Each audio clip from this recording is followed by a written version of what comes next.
It was a cold night. Rain lashed against the windows.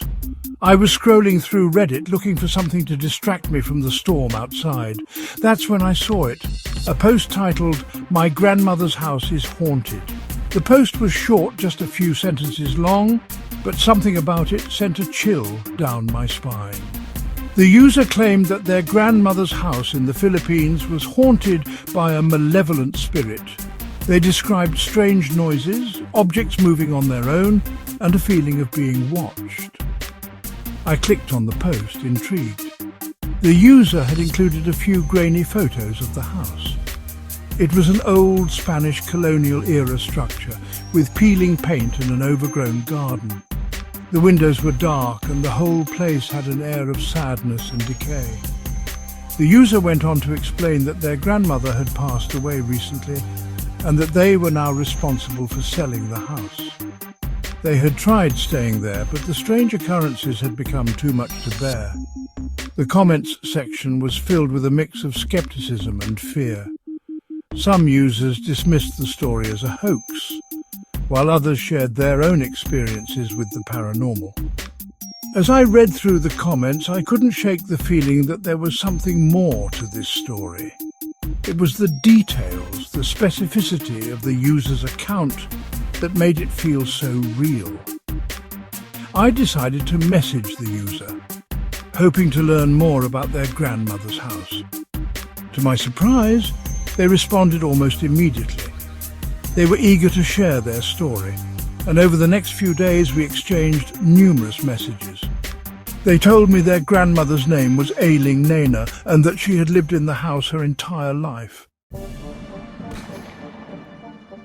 The house was located in Dinalupihan, a small town north of Manila. The user, whose name I learned was Miguel, described the house in detail. He told me about the creaky floorboards, the musty smell that permeated every room, and the strange shadows that seemed to dance in the corners of his eyes. He said that his grandmother had always told him stories about the house being haunted, but he had never believed her until now. Miguel sent me more pictures at my request. One photo showed a long, dark hallway, the walls lined with faded portraits of people he didn't recognize. Another showed a dusty old piano in the living room, its keys yellowed with age. There was something undeniably eerie about these images.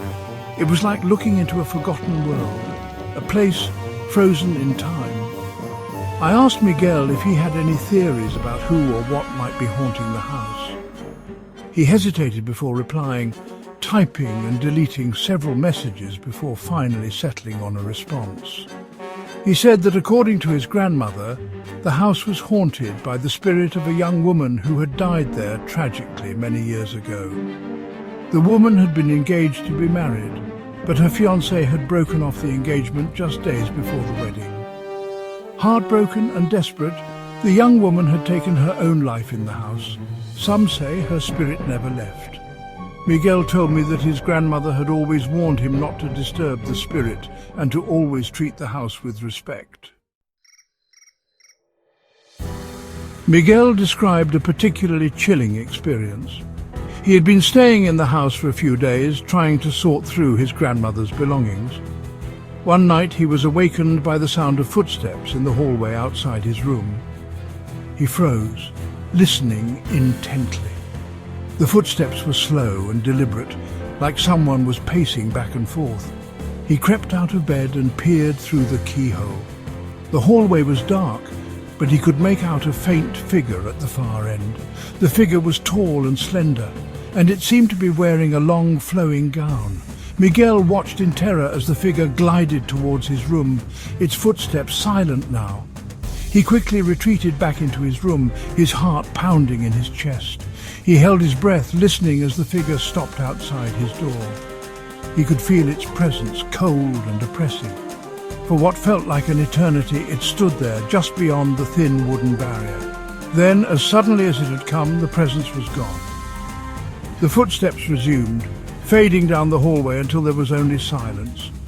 Miguel told me he had never been so scared in his life.